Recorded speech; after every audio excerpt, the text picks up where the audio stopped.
પત્રનો 4થો અધ્યાય 13મી કલમ પરથી લેવામાં આવી છે અને ત્યાં પ્રમાણે લખવામાં આવ્યું છે, ત્યાં સુધી કે આપણે સૌ ઈશ્વરના દીકરા પરના વિશ્વાસથી તથા તેના જ્ઞાનથી જે ઐક્ય થાય છે તે પ્રાપ્ત કરીએ અને એમ પ્રૌઢ પુરુષોત્તમ એટલે ખ્રિસ્તની સંપૂર્ણતાની હદે પહોંચીએ.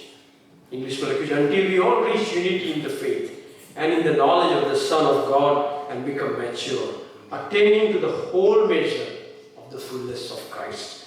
Attaining to the whole measure of the fullness of Christ.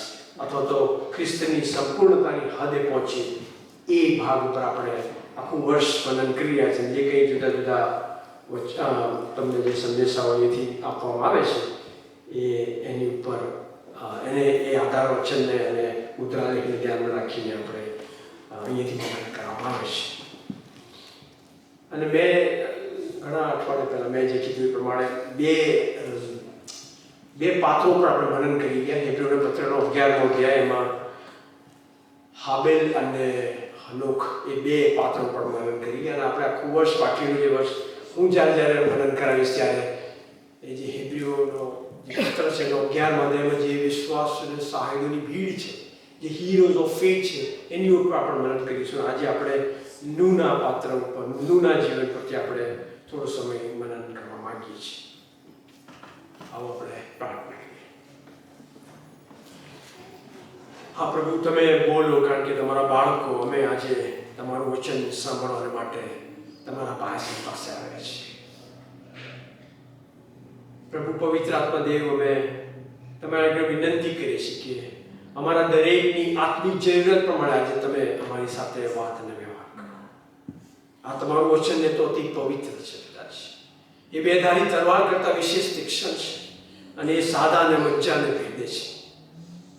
અને પ્રભુ, આજે અમે એ જ તમારી આગળ વિનંતી કરીએ છીએ કે જ્યારે તમારા વચનના પાયાસન પાસે બેઠેલા છે ત્યારે એ વચન અમારા દરેકના હકમાં તમારી ઈચ્છા પ્રમાણે તમે એને પ્રભુ અમને લાગુ કરવા માટે અમારી સહાયની મદદ કરો.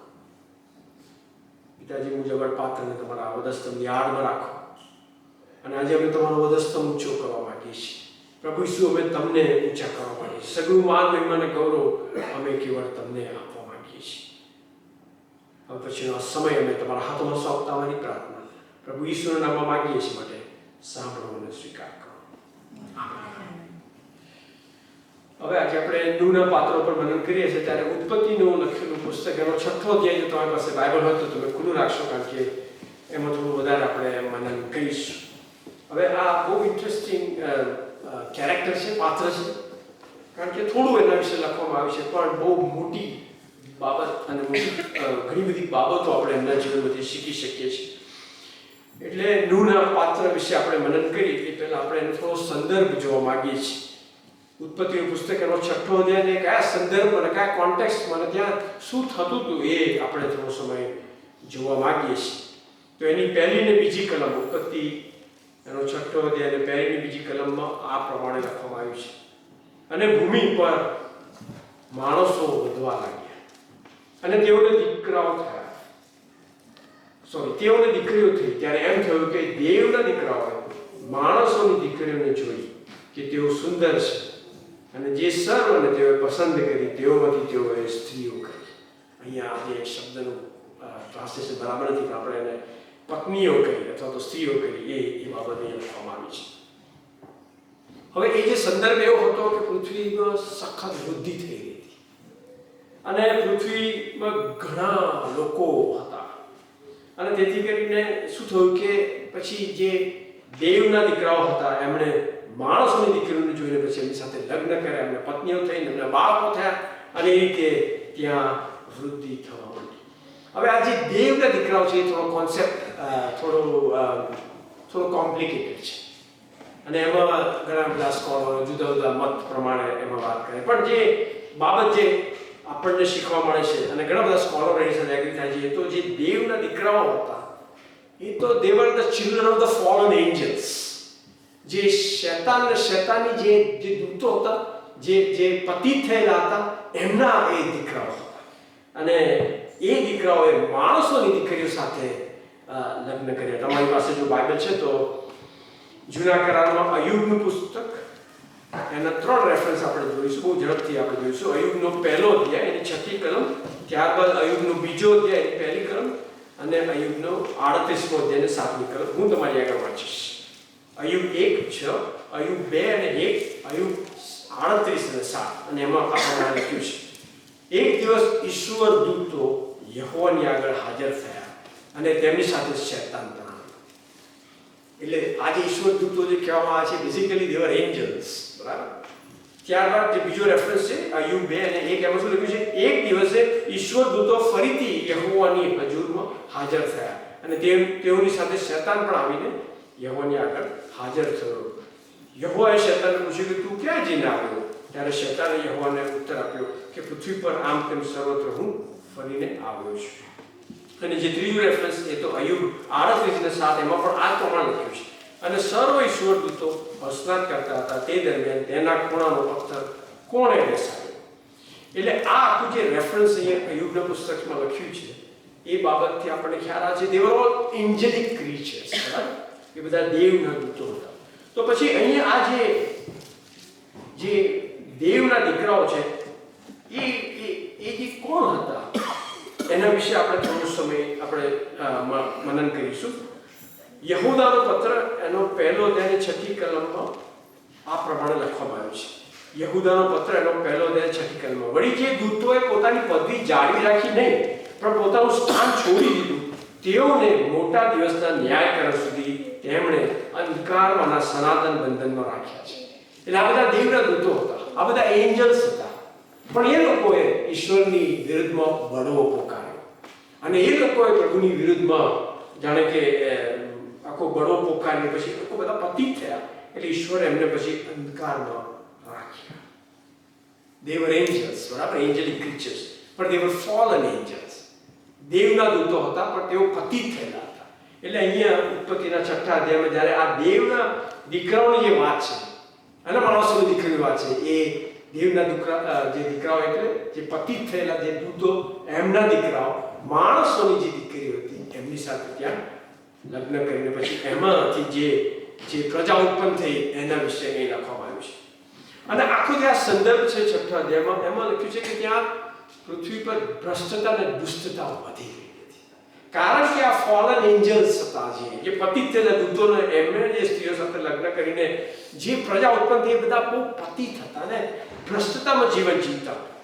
અને એટલે હાલ સુધી કે ઈશ્વરને પછી પશ્ચાતાપ થાય છે કે મેં ક્યાં આ પૃથ્વી બનાવી, મેં ક્યાં માણસોને બનાવ્યા.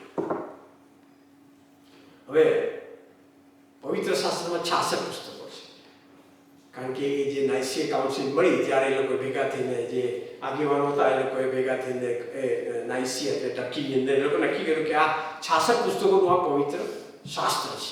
પણ એના ઉપરાંત પણ ઘણા પુસ્તકો છે કે જેને ચર્ચ માન્યતા આપતું નથી. પણ એમાંનું એક પુસ્તક છે, એ તો હનોકનું પુસ્તક છે. એનું નામ, એ પુસ્તકનું નામ છે એ હનોક, અને એને પહેલું હનોકનું પુસ્તક તરીકે લખવામાં આવે છે. એની અંદર આ દૂતો જે પતિત થયેલા હતા એનું બહુ શું કહેવાય ડિટેલમાં એનું વર્ણન કરવામાં આવ્યું છે. અત્યારે એમાં જવા નથી માંગતો, પણ જસ્ટ તમને શું કહેવાય કે જે લોકો સ્કોલર્સ છે, થિયોલોજીકલ સ્ટડીઝ કરે છે, એ લોકો એ બધી પુસ્તકોનો પણ અમુક સમયે અભ્યાસ કરે છે. પણ એમાં આ જે પતિત થયેલા જે દેવના દૂતો હતા એના વિશે લખવામાં આવ્યું છે. એટલે આ 6થા અધ્યાયની જે શરૂઆતની કલમોમાં આપણે અહીંયા જોઈએ છે કે પૃથ્વી પર દુષ્ટતા વધી ગઈ છે. અને 5મી કલમમાં લખ્યું, અને યહોવાએ જોયું કે માણસની ગુંડાઈ પૃથ્વી પર ઘણી થઈ છે ને તેઓના હૃદયના વિચારની હરેક કલ્પના નિરંતર ભૂંડી છે. અને યહોવાએ પૃથ્વી પર માણસને ઉત્પન્ન કર્યું, તેને પશ્ચાતાપ થયો અને હૃદયમાં તે ખેદિત થયો. જે ઉત્પન્ન કરતા છે એને પોતાની સૃષ્ટિ વિશે ખેદ થાય છે. જે ક્રિએટર છે એને પોતાના ક્રિએશન વિશે દુઃખ થાય, એને અફસોસ થાય છે કે ક્યાં અમે આ લોકોને ઉત્પન્ન કર્યા, ક્યાં અમે આ સૃષ્ટિનું સર્જન કર્યું. અને વાલાઓ, એવા પરિસ્થિતિમાં એક માણસ હતો કે જે ઈશ્વરની આજ્ઞા પ્રમાણે જીવન જીવતો હતો. એક વ્યક્તિ હતો કે જે વહેણની વિરુદ્ધમાં ઊભો રહીને દેવની વાત સાંભળતો હતો. અને એ તો બીજો કોઈ નહીં પણ નૂહ હતો, કે જેના વિશે આપણે આગળ જોઈશું. હવે આપણે આગળ વધીએ પહેલા એ સદીઓ જૂની જે વાત છે, વર્ષો જૂની વાત છે, એને આપણે અત્યારના સંદર્ભમાં જો કનેક્ટ કરવાનો પ્રયત્ન કરીએ તો અત્યારે પણ એવું જ થઈ રહ્યું છે. પૃથ્વી પર ભ્રષ્ટતા વધી ગઈ છે. આપણે દરેક પોતાના હૃદય પર હાથ મૂકીએ તો કેટલી બધી વખત આપણા હૃદયની અમુક કલ્પનાઓ વિશે આપણને પણ અફસોસ થાય છે. ઘણી વખતે એવા વિચારો આપણા હૃદયમાં આવે છે કે જે કદાચ પ્રભુને નહીં ગમતા, આપણને પણ નથી ગમતા. અત્યારે પણ પૃથ્વી પર ભ્રષ્ટતા અને દુષ્ટતા વધી ગઈ છે. અત્યારે પણ એવી પરિસ્થિતિ થઈ છે કે જ્યારે પાપ પુષ્કળ વધી ગયું છે અને હવે ક્યાં આપણે જઈશું આપણે જાણતા નથી. અને ઘણી બધા સ્કોલર કહે છે અને પ્રભુના વચનો કહે છે પ્રમાણે હવે બધી ભવિષ્યવાણી પૂરી થઈ જાય, બહુ થોડા સમયમાં પ્રભુ ઈસુનું પુનરાગમન છે. ત્યારે આપણે શું એ વેણમાં આપણે એની સામે ઉભા રહ્યા છે? આપણે નૂની જેમ શું આપણે પ્રભુની વાણી સાંભળીને પાપમય જીવન ન જીવતા પણ ન્યાયી જીવન શું આપણે જીવીએ છીએ? એ મારે ને તમારે એકબીજાને સવાલ કરવાનો છે. તો આવી જ્યારે પરિસ્થિતિ ઊભી થઈ ત્યારે ઈશ્વર કહે છે કે હવે મારે કંઈક કરવું પડશે. અને એટલે 3જી અને 4થી કલમ આપણે જોઈએ. ઉત્પત્તિ 3 ને 4 આ પ્રમાણે લખ્યું છે, અને યહોવાએ કહ્યું કે મારો આત્મા માણસની સાથે સદા વાત નહીં કરશે, કેમ કે તે માંસનું છે, તો પણ તેઓના દિવસો 120 વર્ષ થશે. પ્રભુએ ત્યારે નક્કી કર્યું કે હું હવે માણસો સાથે સદા વાત નહીં કરું. અને પ્રભુએ પછી વય મર્યાદા ઠરાવી દીધી. પહેલા તો 800 ને 900 ને કેટલા વર્ષો સુધી માણસો જીવતા હતા, પણ પછી જ્યારે આટલી ભ્રષ્ટતા અને દુષ્ટતા થઈ એટલે પછી પ્રભુએ નક્કી કર્યું કે હવે નથિંગ ડુઈંગ, 120 વર્ષથી વધારે તમે નહીં જીવી શકો. માણસ પોતે પોતાની પર શ્રાપ વળે છે. એ નૂના સમયમાં થયું હતું અને અત્યારના સમય પણ એ જ બાબત થઈ રહી છે. અને પ્રભુ કહે છે કે મારો આત્મા માણસની સાથે સદા વાત વિવાદ નહીં કરે. અને મારા અત્યારના સમયમાં જ્યારે આપણે વિચારીએ છીએ ત્યારે ઘણી બધી વખત આપણે પાપમાં પાપ કરીએ છીએ. આપણે પાપને નોર્મલ બનાવી દઈએ છીએ. આપણે જાણે કે ડ્યુઅલ લાઈફ જીવતા હોય છે. પ્રભુ ઉપર જીવવાનો પ્રયત્ન કરે છે અને શૈતાની બાબતોમાં પણ આપણે જીવન જીવવાનો પ્રયત્ન કરે છે અને ડબલ લાઈફ આપણે જીવતા હોઈએ છીએ. અને પછી એવું બને છે વાલાઓ કે એક સમયે પ્રભુ કહેશે કે હું હવે તમારી સાથે વાદ વિવાદ નહીં કરું. કારણ કે જો આપણે બારે ઘડીએ દેવના આત્માને ખિન્ન કર્યા જ કરીએ, આપણા વ્યવહાર દ્વારા, આપણી વાણી દ્વારા, આપણા વર્તન દ્વારા, આપણા વિચારો દ્વારા આપણે જો પ્રભુને આપણે પાપ કરતા જ હોઈએ અને એવા પાપ કે જે કદાચ તમારી રિસર્ચ બીજું કોઈ જાણતું ના હોય, અને જો હું પછી પ્રભુને અને પ્રભુના આત્માને ખિન્ન કર્યા જ કરું તો એક સમય એવો આવશે કે પ્રભુનો આત્મા કહેશે કે હવે હું તમારી સાથે વાત વિવાદ નહીં કરું. હું તમારી સાથે એવું બન્યું છે ને ઘણા બધા દાખલાઓ છે. મારા પ્રભુના સેવકોના હાથમાં એવા દાખલા હું કેટલા બધા લોકોને જાણું છું, તમે પણ જાણતા હશો કે જ્યારે એ પ્રેરક બુદ્ધિ બુદ્ધિ થઈ જાય છે અને આપણે પછી આપણે જ્યારે આપણો માહિલો એટલે કોઈ અસર જ નથી, આપણી કોન્શિયસને કોઈ જાણે કે કોઈ બાઇટ જ થતું હોય એવું બને છે. ભલાઓ આપણા માટે ચેતવણી છે. એવું ના બને કે આપણે એવા ડબલ લાઈફમાં જીવન જીવીએ કે આપણે હાલેલુયા પ્રેઝ ધ લોર્ડ પણ કરતા જઈએ ને એક બાજુ પાપમય જીવન જીવીએ કે જે હું અને ઈશ્વર સિવાય બીજું કોઈ જાણતું ના હોય. એટલે વાલાવા મારા તમારા માટે એક ચેતવણીની બાબત છે. પણ એવા સમયે આ જે નૂહ છે એ દેવનો વિશ્વાસ હતો, એ ન્યાયી હતો અને ઇંગ્લિશમાં કહે છે he was blameless before God. એ નિર્દોષ અને નિષ્કલંક જીવન પ્રભુની આગળ જીવે છે. અને એ સમયની જે ભૂંડાઈ અને જે દુષ્ટતા એને આપણે કલ્પના નથી કરી શકતા. એવું પરવર્ટેડ લાઈફ એ લોકો જીવતા હતા અને બહુ જ ખરાબ એવું જીવન જીવતા હતા. જે સદોમ અને ગમોરામાં જે હતું એવું જ કંઈક લાઈફ થતું હતું. અત્યારે ઘણા બધા દેશોમાં પણ એવું થઈ રહ્યું છે. આપણે આ પાશ્ચાત્ય દેશોમાં જીવે છે, આપણે જાણીએ છીએ કે અહીંયા શું બની રહ્યું છે. આપણા ભારત દેશમાં પણ આવું થઈ રહ્યું છે. પણ એવા સમયે નૂહ એ ન્યાયી જીવન જીવ્યું.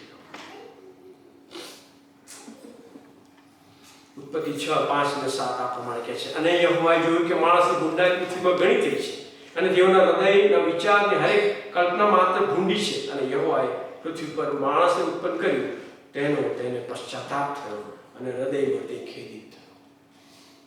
બીજો એક પ્રશ્ન હું તમને કરવા માંગુ છું. શું કદી એવું બને કે આપણાથી પ્રભુને એમ થાય કે મેં ક્યાં ડેવિડસનને અહીંયા પેદા કર્યો? શું એવું જીવન આપણાથી જીવાઈ જાય છે કે પ્રભુને પણ પસ્તાવ થાય? ઘણી વખત મા બાપ કહે કે ક્યાં તું પેદા થયો? ઘણા બાળકોના કારણ મા બાપ એટલા કંટાળી જતા. મેં એવું સાંભળ્યું છે કે ક્યાં આ તો પૃથ્વી પર આવ્યા. શું આપણાથી પ્રભુને એવું થાય છે કે ક્યાં અમે આ લોકોને ઉત્પન્ન કર્યા? શું મારું એવું જીવન થઈ જાય છે કે જે પ્રભુને પણ અફસોસ થાય? અહીંયા કંઈક એવું જ બન્યું. ઈશ્વરે જાણે કે he felt sorry about the creation. અને પછી પ્રભુ કહે છે કે નૂને કે હવે તું એક કામ કર. હું આ આખી પ્રજાને અને મનુષ્ય જાતને હું એનો નાશ કરી નાખીશ, પણ હું તને એક કામ સોંપું છું. નૂને શું કામ સોંપે છે?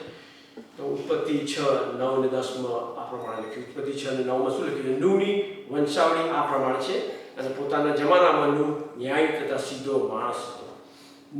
નૂ ઈશ્વરની સાથે ચાલતો. હવે હનોક માટે પણ એવું લખ્યું છે કે તે દેવની સંગાથે ચાલતો હતો, અને નૂ માટે પણ એવું લખ્યું છે કે તે ઈશ્વરની સાથે ચાલતો. હવે પ્રભુ કહે છે નૂને કે તું એક વાણ બનાવી. પણ એ વાણ બનાવવા માટે પ્રભુ કોઈને શોધતા હતા, કારણ કે બધા દુષ્ટ લોકો હતા. પણ એમાં નૂ પ્રભુને ન્યાય મળ્યો, એટલે પ્રભુ નૂને કહે છે કે તું હવે એક મારા માટે વાણ બનાવ. કેમ પ્રભુએ નૂને આ તેડું આપ્યું? કેમ પ્રભુએ નૂને આ કામ સોંપ્યું? કેમ બીજા કોઈને કામ સોંપ્યું નહીં? હવે આપણે જાણતા નથી, બાઇબલમાં એવું લખ્યું નથી કે નૂ કોઈ એક્સપર્ટ શિપ બિલ્ડર હતો, એવું કશું લખ્યું નથી બાઇબલમાં. બાઇબલ ફક્ત એની જે કાબેલિયત એ જ લખી હતી કે તે ન્યાયી હતો, તે નિર્દોષ હતો, તે દેવની સંગાથે ચાલતો હતો. અને એટલે પ્રભુ નૂને કહે છે કે તું એક મારા માટે વાણ બનાવ. ઈશ્વરે આખી એ જનરેશનમાં એક જ વ્યક્તિ એમને ન્યાયી મળી, અને એ તો નૂ હતો. અને નૂના માટે બાઇબલ કહે છે કે તે ન્યાયી હતો, સીધો હતો, અને ઈશ્વરની સાથે ચાલતો હતો. અને આજે આપણે આપણા જીવન વિશે પણ વિચાર કરીએ કે શું હું ન્યાયી જીવન જીવું છું? શું હું સીધું જીવન જીવું છું? અને શું હું દેવની સંગાથે ચાલું છું? હાલો, આ દેશમાં આપણે આવીએ છીએ, ઘણા પ્રશ્નો છે, મને ખબર છે, કારણ કે હું પણ 21 વર્ષથી એ બધી બાબતો બધી પસાર કરું. ઘણી બધી વખતે આપણે જાત જાતના શોર્ટકટ કરીએ છીએ. ઘણી બધી વખત જે ન કરવાનું પણ કરીએ છીએ. આપણે જાણીએ છીએ કે ખોટું છે, છતાં આપણે કરીએ છીએ. અને મને ઘણી બધી વખત હું મિત્રો સાથે વાત કરું કે ડેવિડસન એ તો કરવું પડે.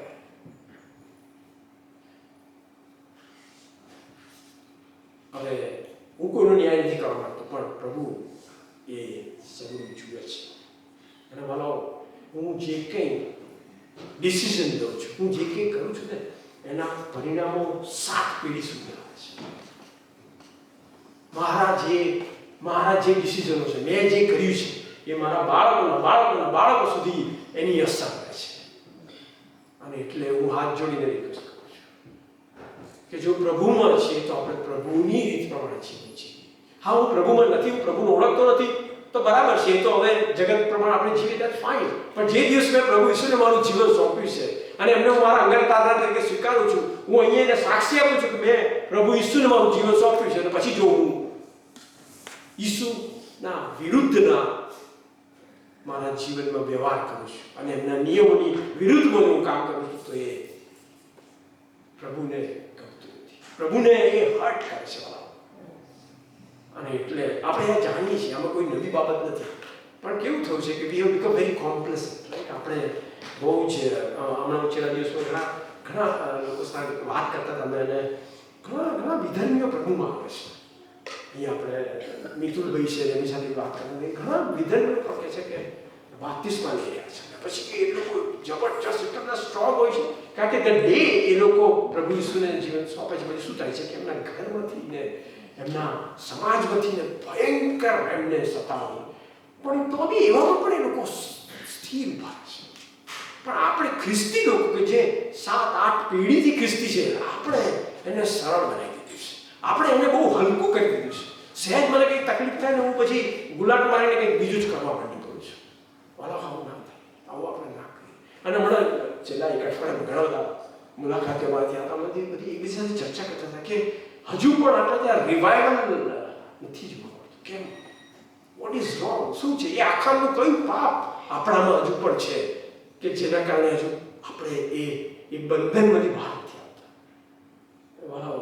આ મને બહુ જ છે. હું આઈ શ્યોર આપણે બધા આની અંદર we are all in this together. આપણે પ્રાર્થના સાથે એ બાબતની તપાસ કરવાની જરૂર છે. નૂ એ ન્યાયી હતો, એ સીધો હતો, એ નિર્દોષ હતો, એ દેવની સંગાથે ચાલ્યો, એના સમયમાં એની સાથે કોઈ નહોતું, એ એકલો હતો. આખી પૃથ્વી એની અગેન્સ્ટમાં હતી. અત્યારે તો આપણે એકબીજાને સપોર્ટ કરીએ, આપણે એકબીજા માટે પ્રાર્થના કરીએ, આપણે એકબીજાને હૂંફ આપીએ, આપણે કેટલું બધું સપોર્ટ નેટવર્ક છે. એ સમયે એ એકલો તો પણ જો એ નિર્દોષ અને ન્યાયી જીવન જીવી શક્યો હોય તો હું અને તમે આપણે કેમ ના જીવી શકીએ? શું પ્રોબ્લેમ છે એ આપણે પ્રભુની પાસે લઈ જવું પડશે. કેમ પ્રભુએ નૂહને પસંદ કર્યો? એ દેવનું ખાઈ રાખતો હતો. તમે જુઓ હેબ્રીઓનો પત્ર એનો 11મો અધ્યાય અને 7મી કલમમાં શું લખ્યું છે? હેબ્રીઓનો પત્ર 11મો અધ્યાય અને 7મી કલમ. નૂહે જે વાત હજી સુધી તેના જોવામાં આવી નહોતી તે વિશે ચેતવણી પામીને અને ઈશ્વરનો ડર રાખીને વિશ્વાસથી પોતાના કુટુંબના તારણના માટે વહાણ તૈયાર કર્યું. પ્રભુએ એને કીધું કે તું વહાણ બનાય, અને એને વહાણ બનાય. શા માટે બનાવ્યું? પોતાના કુટુંબના તારણ. હાલો, દેવની આજ્ઞા મારે શા માટે પાળવાની છે? કારણ કે મારો તો ઉદ્ધાર થશે, પણ મારા કુટુંબનો પણ ઉદ્ધાર થશે. અને મારા કુટુંબની જવાબદારી મારા ઉપર રહેશે. મારા બાળકો જો પ્રભુમાં ના રહ્યા, મારા બાળકો પ્રભુથી વિરુદ્ધ ગયા, તો પ્રભુ સૌથી પહેલા મારી પાસે જવાબ માંગશે. પણ હું જો પછી પ્રભુના માર્ગે ના ચાલતો હોઉં તો પછી મારા બાળકો કઈ રીતે ચાલવા? અહીંયા બહુ સ્પષ્ટ હેબ્રીઓના પત્રમાં લખ્યું છે તે દેવનો ડર રાખતો હતો, અને એને ડર રાખીને પોતાના કુટુંબના તારણના માટે એને વહાણ. એને પ્રભુની આગળ કેટલી બી એને કમ્પ્લેન કે પછી શું કહે કે એને આર્ગ્યુમેન્ટ કરીએ કે પ્રભુ એ વરસાદનું ટીપું બી નથી, તમે ક્યાં વહાણ બનાવવાની વાત કરો છો? એણે બી બધું કર્યું, પણ બાઇબલમાં એવું કશું લખ્યું નથી. બાઇબલમાં લખ્યું છે કે પ્રભુ એને કીધું તું વહાણ બનાય, અને હી ઓબેડ ગોડ. એને પ્રભુને આધીન થયો, એને પ્રભુને સરેન્ડર થયો, અને એને દેવનો ડર રાખીને વહાણ. શેના માટે? પોતાનો તો તારણ થાય, પોતાના કુટુંબના તારણ. અને વાલાઓ, મારા અને તમારા ફેમિલીનું સાલ્વેશન, તારણ, એની જવાબદારી આપણી ઉપર છે. કોઈ બાળકોની નથી, કોઈ પત્નીની નથી. સૌથી પહેલા એ મા બાપ તરીકે આપણી છે જવાબદારી. અને એટલે આપણે એ રીતે જીવન જીવવાનું છે. તો આપણે કેવી રીતે નૂહના જેવું જીવન જીવીશું? તો વાલાઓ, એક જ એના માટે ઉપાય છે. એ તો એ કે રોજ આપણે આપણા પાપોની કબૂલાત કરવાની છે. Every day. કારણ કે રોજ આપણે પાપ કરીએ છીએ, આપણે જાણીએ છીએ. આપણે ડેલી પ્રભુની આગળ આવવાનું છે. પ્રભુ મુજ પાપી ઉપર દયા કર. અને રોજ પ્રભુની આગળ પાપની માફી માંગીને પ્રભુની આગળ આપણે કબૂલાત કરીને પ્રભુની સાથે સમાધાન કરવાનું છે. અને એ ડેલી એક પ્રક્રિયા આપણે બનાવવી જ પડશે. કારણ કે જ્યાં સુધી આ પૃથ્વી પર રહીએ છીએ ત્યાં સુધી આપણાથી પાપ થવાનું છે. યશાયા 59:2 આ પ્રમાણે લખવામાં આવ્યું છે. આઇઝાયા ચેપ્ટર 59 વર્સ 2 આ પ્રમાણે કહે છે, પણ તમારા અપરાધો તમારી ને તમારા ઈશ્વરની વચમાં ભિન્નતા કરતા રહ્યા છે, અને તમારા પાપોએ તેમનું મુખ તમારા તરફથી અવળું ફેરવી રાખ્યું છે કે તે સાંભળે છે. ઘણી બધી તેમની પ્રભુ મારી પ્રાર્થના સાંભળતા નથી. પણ ભલા એ પ્રાર્થના સંભળાય પહેલા મારે મારા જીવનમાં ચેક કરવાનું છે કે કઈ જગ્યાએ અવરોધ છે કે જે મારી અને ઈશ્વરની વચ્ચે દિવાલ બની ગઈ છે. અહીંયા લખ્યું છે, તમારા અપરાધો તમારી અને તમારા ઈશ્વરની વચ્ચે ભિન્નતા કરતા આવ્યા છે, અને તમારા પાપોએ તેમનું મુખ તમારા તરફથી અવળું ફેરવી નાખ્યું છે. અને રોમી 6:23 એમાં આ પ્રમાણે લખ્યું છે, કેમ કે પાપનો ભૂસારો મરણ છે. આ કલમ આપણે કેટલી બધી વખત નિર્માણ કરી છે. કેમ કે પાપનું ભૂસારો મરણ છે, પણ આપણા પ્રભુ ઈસુ ખ્રિસ્તના આશ્રય ઈશ્વરનું કૃપાદાન અનંત જીવન છે. ગવાલાઓ, અત્યારના આ સમયની અંદર આપણે જ્યારે જીવી રહ્યા છીએ ત્યારે હું કબૂલ કરું છું કે ઘણું બધું પ્રેશર છે. હું એને ડિનાય નથી કરતો. આપણે ઘણા બધા પ્રેશરમાંથી પસાર થઈ રહ્યા છે. ખાસ કરીને જ્યારે ભારત બધી અહીં આવ્યા છે ને એ સેટલ થઈ રહ્યા છે, પ્રશ્નો છે, મુશ્કેલી છે, ઘણા બધા પ્રોબ્લેમ છે.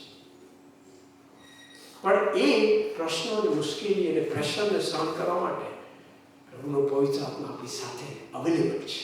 આપણે પ્રભુએ કીધું છે કે હું તમારી સાથે છું, હું હંમેશા તમારી સાથે છું. પ્રભુનો આત્મા આપણને હંમેશા મદદ કરવા માટે એ આપણો એડવોકેટ છે, એ આપણો કમ્ફર્ટર છે, એ આપણને સહાય કરવા, મદદ કરવા માટે હંમેશા તૈયાર છે. તમે ખબર છે, દરિયાની અંદર હાઇડ્રોસ્ટેટિક પ્રેશર હોય છે. એટલા તમે દરિયામાં ઊંડા જાઓ એટલું ભયંકર પ્રેશર આવે. અને પછી લોક જોનો પ્રોબ્લેમ થાય અને તમારું જે આ જો છે એ લોક થઈ જાય, ખુલે પણ નહીં.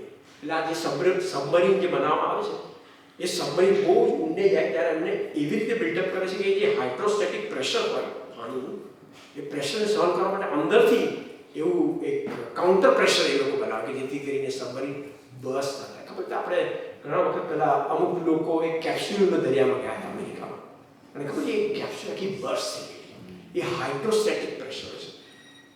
એ નુએ પણ એના સમયમાં એવું ભયંકર પ્રેશર સહન કર્યું છે, છતાં એ ન્યાયી જીવન છે. અને માનો અત્યારે હું પણ જાણું છું કે આપણે એવા ભયંકર પ્રેશરથી પસાર થઈ રહ્યા છે, પણ આપણે પણ ન્યાયી જીવન જીવી શકીએ. કેવી રીતે? પ્રભુના પવિત્ર આત્માની સહાયથી. પ્રભુ ઈસુ આપણી સાથે છે. એ હંમેશા કહે છે કે હું તમને કદી મૂકી દઈશ નહીં, કદી ત્યજી દઈશ. વાલા એ બધા પ્રશ્નો એની પાસે લઈ જઈએ અને આપણને એમાંથી બહાર કાઢવા માટે સક્ષમ છે. અને તેથી કરીને મારી એ જ આશા પ્રાર્થના છે કે જ્યારે આપણે આ નૂના જીવનમાંથી થોડો સમય વિચાર કર્યો અને મનન કર્યું તો પ્રભુ આપણને એ સમજવાના માટે અને એ પ્રમાણે જીવન જીવવા માટે સહાય કરે.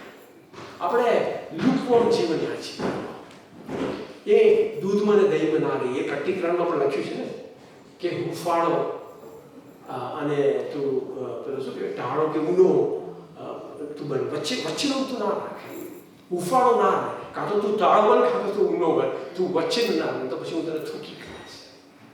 પ્રભુ પણ નથી ગમતો અને કોઈ પણ ડબલ લાઈફ કોઈને પણ ગમતી નથી. એટલે આપણે એવું જીવન ના જીવીએ. એક બાજુ આપણે પ્રભુની સ્તુતિ આરાધના કરતા હોઈએ, બીજી બાજુ આપણે એ પાપને પણ આપણે એન્ટરટેન કરીએ, એવું ના કરીએ.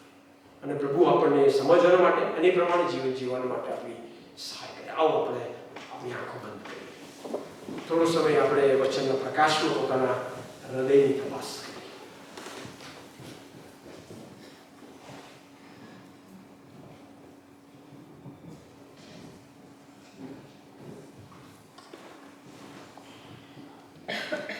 નૂના વિશે આપણે થોડો સમય મનન કર્યું અને જે પરિસ્થિતિમાંથી નૂ પસાર થયો, ભયંકર એ સમયની દુષ્ટતા અને મલિનતા અને ભ્રષ્ટતાની સામે પણ નૂએ ન્યાયી જીવન જીવ્યો અને એને દેવને પ્રસન્ન કર્યો. અને એટલા માટે દેવે એને એ પોતાના મિશનનો પાર્ટનર બનાવ્યો અને કીધું કે તું મારા માટે મહાન.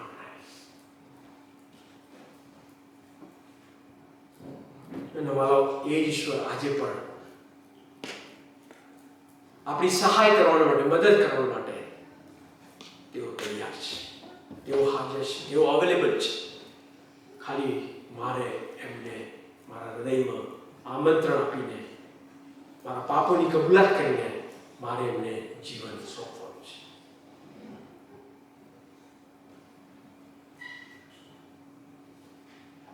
મારો આપણે પોતાના હૃદયમાં થોડો સમય આપણે તપાસ કરીએ. કોઈ એવી બાબત છે કે જે આપણી અને ઈશ્વરની વચ્ચે અવરોધરૂપ બની ગઈ હોય તો ભલા અત્યારે આ સમય છે આપણે પ્રભુને માફી માંગીએ, એની કબૂલાત કરીએ. પ્રભુને કહીએ કે પ્રભુ મને માફ કરો, મુझ પાપી પર દયા કરો. અને પ્રભુનું વચન કહે છે કે જો આપણે આપણા પાપ કબૂલ કરીએ તો આપણા પાપ માફ કરવાને તથા આપણને સર્વ અન્યાયથી શુદ્ધ કરવાને તે વિશ્વાસો તથા ન્યાય છે.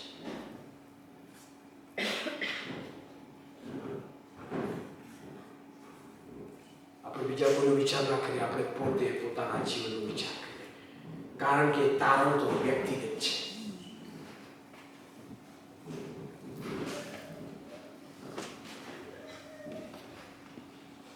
પ્રભુ અત્યારે અમે આભાર માનીએ છીએ તમારા સેવા પ્રભુના જીવન માટે. અને આજે જ્યારે તમે આ વચન દ્વારા અમને જે ચેતવણી ને બોધ આપ્યો છે ત્યારે પ્રભુ અમે તમારી આગળ નમી પડીએ છીએ. અમે કબૂલ કરીએ છીએ કે અમે તો પાડપણના પાપીને ઘડી ઘડીને ગુનેગાર છીએ.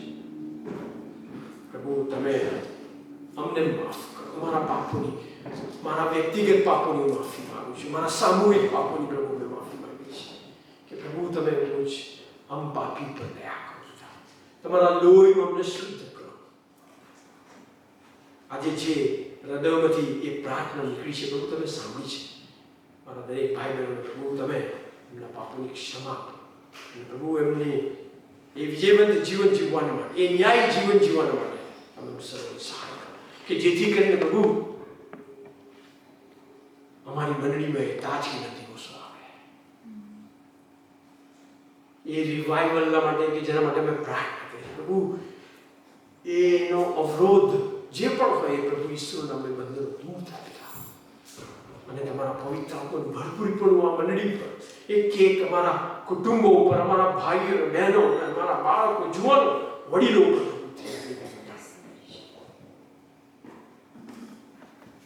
ઈશ્વરના નામમાં માંગીએ છીએ માટે સાંભળીને સ્વીકાર કરો.